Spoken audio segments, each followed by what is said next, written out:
तो video start करने से पहले एक जरूरी सूचना, मेरा second channel the movie pool यहीं कहीं आ रहा होगा।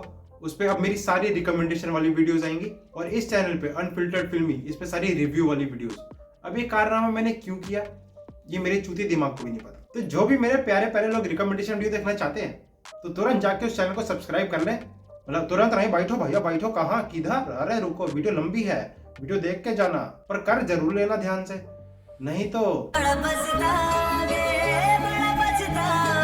आ जाओ भाई, सीधा मुद्दे पे आते हैं। तो अपने नेटफ्लिक्स वाले चीचर लेके आ चुके हैं cartoon based live action series Avatar the last Airbender. और नेटफ्लिक्स ने इससे पहले भी एक लाइव एक्शन सीरीज बनाई थी वन पीस, जो एनीमे बेस्ड थी, जिसने रिकॉर्ड्सों की झड़ियां लगा दी। तो नेटफ्लिक्स धीरे धीरे इस टेरिटरी में अच्छा काम कर रहा है जहां वो कुछ टाइम पहले तक सिर्फ हगासी मचा रहा था। तो ये एवाटार सीरीज एक कार्टून पर बेस्ड है जो निकलोडियन पे आता था, जो मैंने तो नहीं देखा भैया।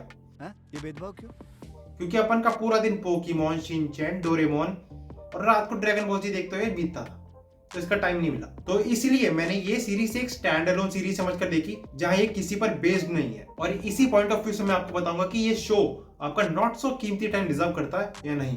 If the world is gonna have any chance, it's gonna need Aang. तो इस सीरीज की कहानी फॉलो करती है एंग को, जो कि एक एवाटार है। और जो एवाटार होता है वो नेचर के 4 elements earth, air, fire, water को कंट्रोल कर सकता है। लेकिन एंग के केस में पहले तो उसे पता नहीं होता कि वो एक एवाटार है, लेकिन जब पता चलता है तो वो उस डेजिग्नेशन को सीरियस नहीं लेता, उसकी इंपॉर्टेंस को नहीं समझता, क्योंकि उसे अपनी एक नॉर्मल जिंदगी जीनी होती है बाकी बच्चों की तरह बिना किसी रिस्पॉन्सिबिलिटी के। बट वो कहते हैं ना कि किस्मत बड़ी कुत्ती चीज है, साली कभी भी पलट जाती है। तो वो एंग के केस में बिल्कुल फिट बैठती है, क्योंकि एंग की लाइफ में एक ऐसा ट्विस्ट आता है जो उसको मजबूर कर देता है कि वो एवाटार की इंपॉर्टेंस को समझे और जो काम एवाटार को करना चाहिए वो करे। अब एक एवाटार का काम क्या है, उससे पहले आपको इस सीरीज के 4 एलिमेंट्स के बारे में पता होना चाहिए।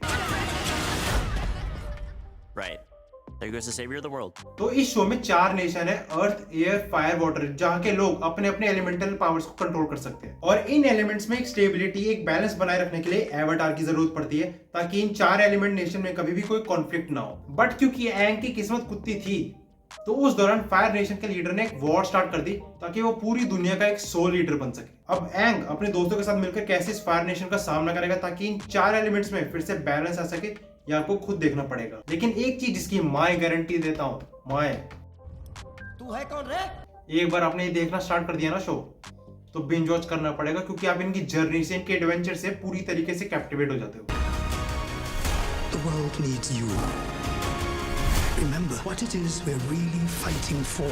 और ऊपर से जो उनकी वर्ल्ड बिल्डिंग है, सिनेमैटोग्राफी, सब कुछ ब्रिलियंट है। एंड इनफैक्ट इस सीरीज में एक भी ऐसा मोमेंट नहीं है जब थोड़ी सी भी डलनेस हो, और इसका पूरा क्रेडिट जाता है राइटर्स को, क्योंकि जिस हिसाब से उन्होंने इसकी स्टोरी को लिखा है, इसके कैरेक्टर्स को लिखा है, वो बिल्कुल तारीफ के काबिल है। तो जितने भी आपको इसमें कैरेक्टर्स नजर आएंगे, सबने भाई एकदम बवाल लेवल का काम किया है। और पर्सनली मेरा फेवरेट कैरेक्टर का नाम था सोका, क्योंकि वो बंदा जहां होता है कॉमेडी भी वहां होती है, तो भाई एंटरटेनमेंट पक्का होता है उसके साथ। बाकी जो चीज नेटफ्लिक्स ने वन पीस के साथ करी थी कि विजुअल इफेक्ट्स में 1% की भी कमी नहीं छोड़ी थी, वैसा ही इन्होंने एवाटार के साथ भी किया है। मतलब बहुत इंप्रेसिव वीएफएक्स थे, स्पेशली वो एलिमेंट्स की पावर्स वाले, वो एक्शन सीक्वेंसेस वाले, भाई एकदम टॉप नॉच क्वालिटी का काम किया उन्होंने। अब नेटफ्लिक्स का ये शो इस कार्टून सीरीज के फैंस को एक प्रॉपर होमेज दे पाया है या नहीं, इसका जवाब फॉर द टाइम बिंग मेरे पास नहीं है, क्योंकि मैंने खुद वो कार्टून नहीं देखा है, तो मैं उनके फैंस की ट्रू फीलिंग्स को नहीं समझ पाऊंगा। But as a outside viewer जिसने कभी इस कार्टून के बारे में सुना नहीं, इसको देखा नहीं, तो उस हिसाब से देखा जाए तो मुझे शो काफी अच्छा लगा, क्योंकि मैं एंग और उसके एडवेंचर के साथ पूरी तरीके से कनेक्ट कर चुका था। बाकी अगर इसको रेटिंग देने की बात हो तो मैं इसको 5 में से 4 दूंगा, क्योंकि मुझे तो मजा ही आ गया भैया। बाकी अब तुम लोग जा सकते हो, जाके सब्सक्राइब करो मेरे second channel the movie pool को।